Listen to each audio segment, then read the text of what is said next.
বিজয়া দশমীতে সিঁদুর খেলার পর শুরু হচ্ছে বিসর্জনের প্রস্তুতি। এ নিয়ে আরও জানাতে রাজধানীর ঢাকেশ্বরী মন্দিরে আছেন তানজিলা খান মিম। এছাড়া রাজশাহীর প্রতিশ্রুতি মন্দির থেকে যুক্ত হয়েছেন রাকিবুল হাসান ও ময়মনসিংহ নগরের দুর্গাবাড়ি মন্দির থেকে যুক্ত হয়েছেন হারুনুর রশিদ। আমরা প্রথমেই চলে যেতে চাই তানজিলা খান মিমের কাছে। মিম, আজকে তো দেবের কৈলাসে ফেরার কথা রয়েছে এবং সেখানে আসলে কি আনুষ্ঠানিকতা চলছে এখন এই মুহূর্তে, এবং বিজয়া প্রতিমাতে ভক্তদের উচ্ছ্বাস কেমন দেখতে পাচ্ছেন এবং বিসর্জন কখন নাগাদ জানাবেন?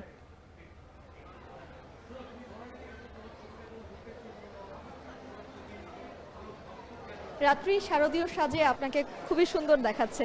শুভ বিজয় আপনাকে, সেই সঙ্গে অন্যান্য সহকর্মীদেরও শুভেচ্ছা। আপনি জানতে চাচ্ছিলেন কখন নাগাদ আসলে এই প্রতিমা বিসর্জন শুরু হবে। তার আগে যদি বলি, দশমীর দিনটা শুরুই হয়েছিল বিহিত পূজার মধ্য দিয়ে, যেভাবে অন্যান্য দিন শুরু হয়েছিল পূজা। ষষ্ঠীতে বোধন দিয়ে এই শারদীয় দুর্গোৎসবের আনুষ্ঠানিক যাত্রাটি শুরু হয়েছিল বা আনুষ্ঠানিকতা শুরু হয়েছিল। তারপর সপ্তমীর সকালে ছিল কল্পারম্ভ, বিহিত পূজা, সেই সঙ্গে ছিল নবপত্রিকা প্রবেশ, নবপত্রিকা স্নান, এইসব কর্মযোগ্য। অষ্টমীতে বিশেষভাবে কুমারী পূজা হয়েছে রাজধানীর একটি মঠে। তারপর নবমীর দিনে তেমন কোনো আনুষ্ঠানিকতা না থাকলেও সকালবেলা কল্পারম্ভ ও বিহিত পূজা ছিল, এবং ঠিক এমন করে আজকে দশমীর দিনেও বিহিত পূজা হয়েছে। তবে বিহিত পূজার পরে কিন্তু প্রতীকী রূপে দর্পণ বিসর্জন দিয়ে আসলে যে প্রতীকীভাবে প্রতিমাকে বিসর্জন দেওয়া হয়েছে সেটি একদমই প্রতীকীভাবে। তারপর ঘট বিসর্জন হয়েছে, আর তারপরে কিন্তু যেই সনাতন ধর্মাবলম্বীদের শারদীয় দুর্গোৎসবের আজকের দিনে বিবাহিত নারীদের সবচেয়ে মূল আকর্ষণ যেটি থাকে সেটি হচ্ছে সিঁদুর খেলা। সেটি শুরু হয়েছিল কিছুক্ষণ আগেই, সেটি শেষ হলো। এবং এই যে বিবাহিত নারীরা যারা রয়েছেন তারা এই সিঁদুর খেলায় অংশগ্রহণ করে থাকেন তাদের স্বামীর মঙ্গল কামনায়। প্রথমে দেবীর চরণে সেই সিঁদুরটা ছোঁয়ান এবং তারপর সেই সিঁদুরের রঙে একে অপরকে রাঙিয়ে দেন। সেই সঙ্গে তারা মঙ্গল কামনা করেছেন এই দেবী দুর্গার কাছে পুরো দেশের জন্য, পুরো জাতির জন্য। এই যে যেভাবে নির্বিঘ্নভাবে তারা পুরো শারদীয় দুর্গোৎসবকে পালন করতে পারলেন। শারদীয় দুর্গোৎসব শুরুর আগে রাজধানীর বাইরে বিচ্ছিন্ন কিছু ঘটনার কথা আমরা শুনেছিলাম যখন প্রস্তুতি চলছিল, তখন সেটি কিছুটা শঙ্কা তাদের মনে তৈরি করেছিল। কিন্তু সেই জায়গা থেকে এই যে খুব ভালোভাবে নির্বিঘ্নভাবে তারা পুরো শারদীয় দুর্গোৎসবটি 5 দিন ব্যাপী পালন করতে পেরেছেন, তারা সেই জন্য কিন্তু ধন্যবাদ এবং কৃতজ্ঞতা প্রকাশ করেছেন অন্তর্বর্তীকালীন সরকারকে।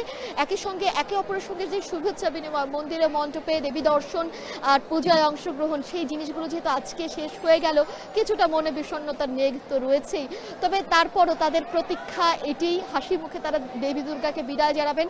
কারণ আসছে বছর আবার আসবে দেবী দুর্গা, একটি বছর জুড়ে আবার তার জন্য অপেক্ষা করবে। এই যে দেবী দুর্গার জন্য অপেক্ষা, এই অপেক্ষার মধ্য দিয়েই তারা মনে করেন দেবী দুর্গার প্রতি তাদের ভালোবাসা, এই ত্রিনয়নী দেবীর প্রতি তাদের ভালোবাসা, মহামায়ের প্রতি তাদের ভালোবাসা, সেই ভালোবাসা ফুটে উঠবে। দেবী দুর্গা এবার এসেছিলেন গজে করে, আর তিনি ফিরে যাবেন দোলায় চড়ে। দোলায় চড়ার ফিরে যাওয়ার ক্ষেত্রে বাহনটি কিছুটা মহামারী বা মোড়কে শঙ্কা রয়েছে।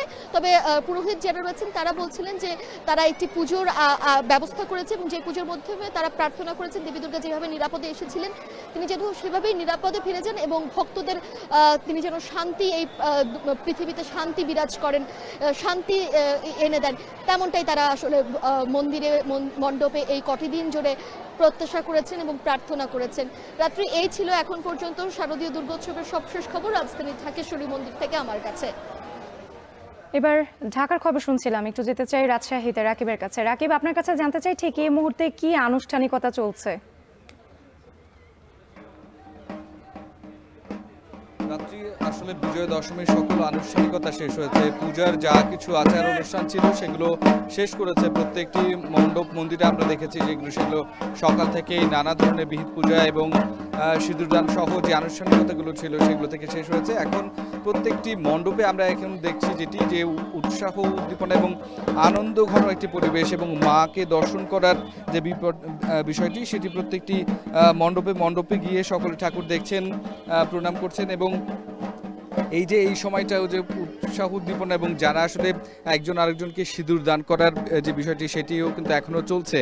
আমরা এখানে প্রতিশ্রুতি নামে একটি মণ্ডপে রয়েছে, এখানে আমরা দেখছিলাম যে অনেকে এখানে আসছেন যারা একে অপরের যে পরিচিত হিন্দু ধর্মাবলম্বীদের যে বিবাহিত নারীরা তারা কিন্তু আসলে এই কাজটি করছেন। তারা বলছেন যে তাদের দীর্ঘ আসলে যে স্বামী সন্তানের মঙ্গলের জন্য তাদের সংসার জীবন যেন দীর্ঘ হয় সেই কামনা করে আসলে এই যে সিঁদুরদান সেটি আসলে তারা চলে এবং একই সাথে তাদের যে আনন্দ উচ্ছ্বাস সেটি কিন্তু আসলে এখানে আমরা দেখছি যে অনেকেই এখনও ঢাক বাজাচ্ছেন বা এখনও বিভিন্ন গান গেয়ে কিন্তু আসলে নাচ টাচ হচ্ছে। এবং জানিয়ে রাখি রাত্রি আপনাকে যে আজকে ঠিক বিকেল থেকে কিন্তু রাজশাহীতে প্রত্যেকটি মণ্ডপ মন্দির থেকে দেবী বিসর্জন হবে এবং সেটি বিভিন্ন জায়গা থেকে প্রত্যেকটি মণ্ডপ থেকে র্যালি করে শহর প্রদক্ষিণ শেষে সেটি রাজশাহী শহরের তিনটি যে পদ্মা নদীর পাড়ের তিনটি ঘাট রয়েছে, বিশেষ করে মন্নুজানি স্কুল মাঠ ঘাট, পুলিশ লাইন ঘাট এবং আইবাদ ঘাট, সেখানে কিন্তু আনুষ্ঠানিকভাবে দেবীর বিসর্জন হবে এবং এই বিসর্জনের মধ্য দিয়ে যেন সম্পন্ন হবে একেবারে পুরো শারদীয় দুর্গা উৎসবের। এবং এইটার জন্য আমরা যেই জিনিসটি লক্ষ্য করছি, আইন শৃঙ্খলা বাহিনী সেটি কিন্তু পুরোপুরি প্রস্তুত রয়েছে এবং তাদের যাবতীয় যে আয়োজন সেটি কিন্তু আসলে আমরা লক্ষ্য করছি যে এগুলো সম্পন্ন করা হয়েছে ইতিমধ্যে, যেন নির্বিঘ্নে আসলে এই কাজগুলো তারা করতে পারেন।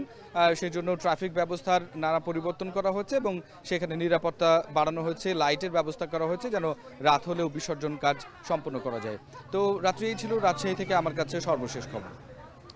রাজশাহীর খবর শুনছিলাম, এবার একটু যেতে চাই ময়মনসিংহে হারুনুর রশিদের কাছে। হারুন, আপনার পেছনেই দেখতে পাচ্ছি সিঁদুর খেলা চলছে। সিঁদুর খেলা ছাড়া আর কোনো আনুষ্ঠানিকতা রয়েছে কিনা, এবং আপনার কাছে জানতে চাই প্রতিমা বিসর্জন আসলে কখন নাগাদ?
থেকে সর্বশেষ।